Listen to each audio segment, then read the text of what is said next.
Well, good afternoon and welcome to another Wine Steward video. Thank you for watching.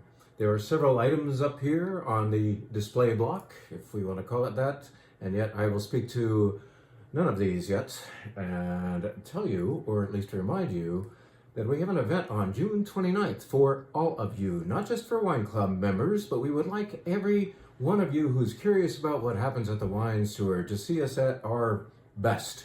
In a way. At our best would be fully exploiting both floors of our store. In other words, a walk-around tasting for all of you. Well, 100 of you. How about that?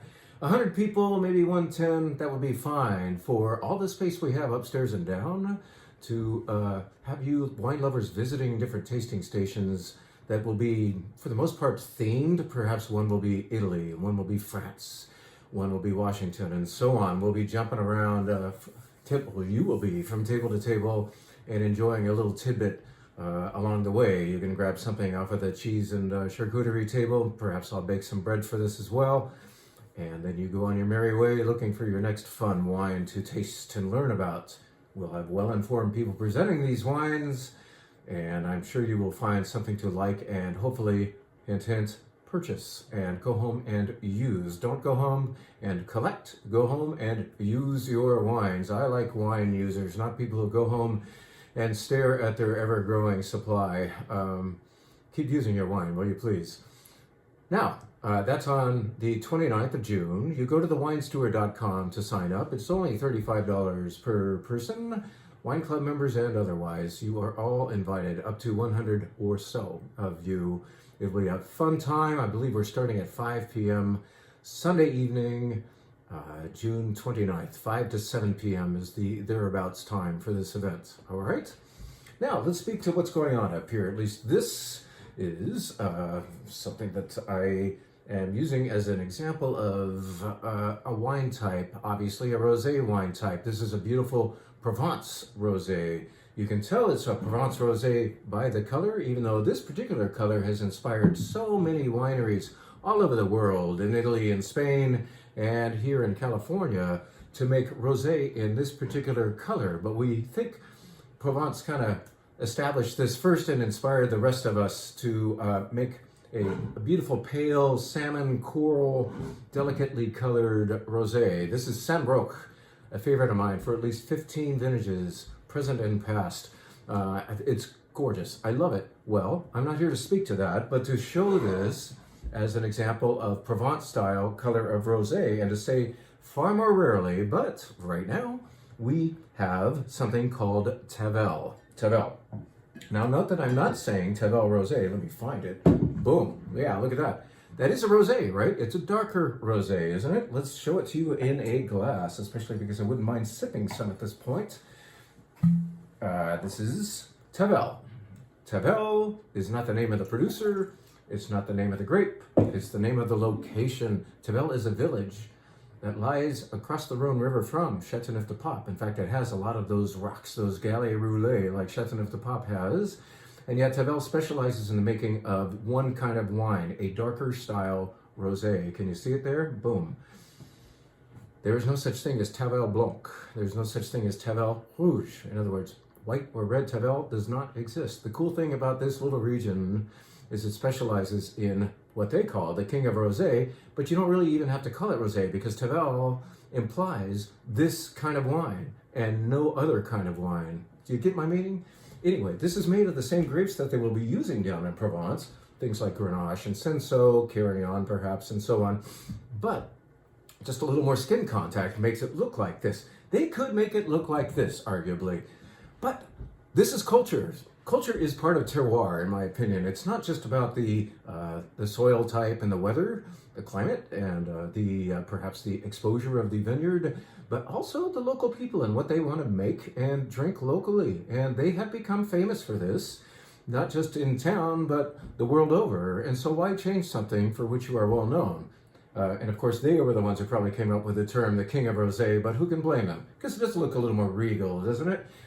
At any rate, this is a beautiful, more rich rosé, and you're saying, why do I want that on a hot summer day? Well, you do want it with food. If you were going to grill chicken, for example, this would be great because of the protein of the chicken and the char marks on the chicken. A little bit of smoke included in the flavor. This would just kill it with that. And so many other things as well. Charcuterie and so on.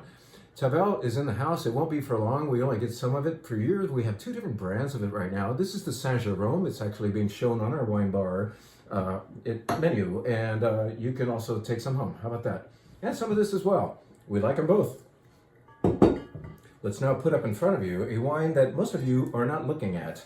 In fact, when I chose the wine bar menu for this week, I thought, wow, why do we still have a good bit of that? I think it's just because of a misunderstanding or just lack of awareness of what Semillon is and where the Hunter Valley is in Australia. This is actually a wine region that's near Sydney, Australia, and it became well known early on because of its proximity to that major city of Australia.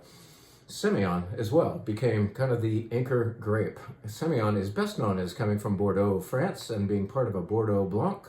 But here it's treated varietally, in other words, 100% Semillon, happening here in this wine from Tyrrell's.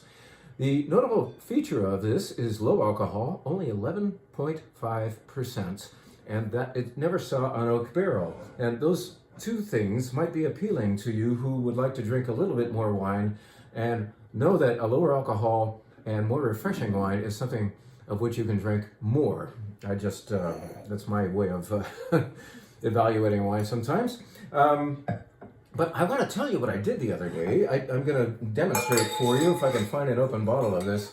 This is the Tyrrell's Semillon. And I thought, how can we get this moving? How can we equate it perhaps with something more well known to you?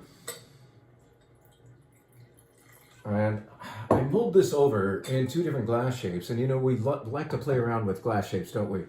You get beautiful brightness here. From this wine, 11.5% alcohol, 100% Semillon, no oak. It's like lemon peel and lemon, the fruit, and maybe lemon pith. So you get the zest, you get the pith, and you get the fruit itself. It's very bare. It's very enlivening in the nose. It's straightening out my nostril hairs. Actually, I trimmed them the other day, so there's not much to straighten out. Okay, now, I wondered, and I put the same wine into this glass. There's just a little bit more to smell. It's not just lemon anymore, that's still there, but we have now fresh golden apples, I would say, and maybe a hint of almond blossom. And frankly, if I was describing a wine without identifying it to you, and if you were kind of wine savvy, you might be thinking he's describing a Chablis. Chablis, the real stuff from Burgundy, France, which sees no oak and is made of 100% Chardonnay grown in a very cool area in maritime soils, basically prehistoric seabed. This wine behaves a bit like a good Chablis, which for this effect would cost you $10 more than this wine, at least. That's the cool thing here. There is a spiritual link between this wine that's not well known to you and Chablis, which may be known to you, especially if you treat it this way. Tell yourself you're having Chablis, you will be happy, and so will your wallet. How about that? This is wine number 1 on our white wine flight this week. The menu is published. I need to print some more copies of it because a few of you have already visited and enjoyed and ran off on my menus. But our white flight is called From Light to Bigger. And they're all delicious wines, these whites, but we're going to start with this delicate 11.5% alcohol and just wrap it up slightly until we're at the end with a Grenache Blanc Rousson blend from Santa Barbara County. It'll be a fun transition from lean and vibrant to just a little more oomph, but all very meaningful wines. Just think of this as perhaps poor man's Chablis, or just like tell yourself it is, or just say, great, now I know about a new wine because I'm thinking about it from a certain perspective, the perspective of Chablis. Voila. I have one more wine to tell you about, or at least one more experience to tell you about, which involves 2 wines, and it still refers to this menu. But first, a commercial about what's going on here. Alvarado Street Brewery is down in Salinas, California. We were staying with friends in Aptos on the way down there, and ordered pizza and got in the car to go get it. What we did while we were waiting for that pizza to be finished is Jer had a beer, I had a beer. Jer likes IPAs, and he had this beer. I like what some people will call old man's beer. something a little more refreshing like a lager, I had this beer. They're both made by Alvarado Street Brewery, and I there and then declared that we will be carrying this at the Wine Steward, and here they are. These beers, a richer IPA called Mai Tai is now here, and this lager is simply called Monterey Beer, very basically put. This is the kind of beer that I'm going to drink after I put in 2 or 3 hours of yard work, and 1 can of this will be my first reward. 1 more hour, another can, and so on. So we have beer. Yes, we have beer on tap at the Wine Steward wine bar, and we also sell some other beers downstairs. So check out our selection. It's pretty thoughtful. Back to the last wines I want to tell you about, and we're going to put them in front of you and talk about wine glass again, or wine pour versus wine glass versus bottle. I believe a taste of wine, which is what we often serve you at the wine bar. If you're doing a tasting flight, you're getting a 2-ounce pour of wine. What does that 2-ounce pour tell you? It tells you basically enough that if you're good about wine, good with wine, you can predict what this would be by the glass and by the bottle.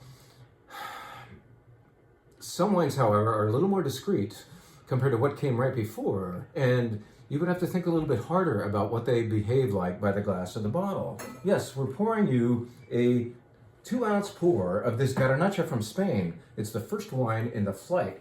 It's not called Vaqueras, so don't get excited. This is Vaquerizas. That's simply the name of the winery, or the winery's wine here. This is 100% Garnacha from Cartagena, Spain. This is where Garnacha was born, we believe. The grape happened here first. And so I was observing this yesterday, and that's why I'm talking about it now. This beautiful, dark, friendly Garnacha, which costs less than this wine, impressed people a lot. Well, I'm glad they were impressed. I'm glad they recognized the value. And this is, in fact, going to our Curious Wine Club this month. And I hope you members will also recognize the value. Pretty darn dark for Grenache. Garnacha is Grenache. And beautiful intensity of fruit in the nose, a little black pepper too.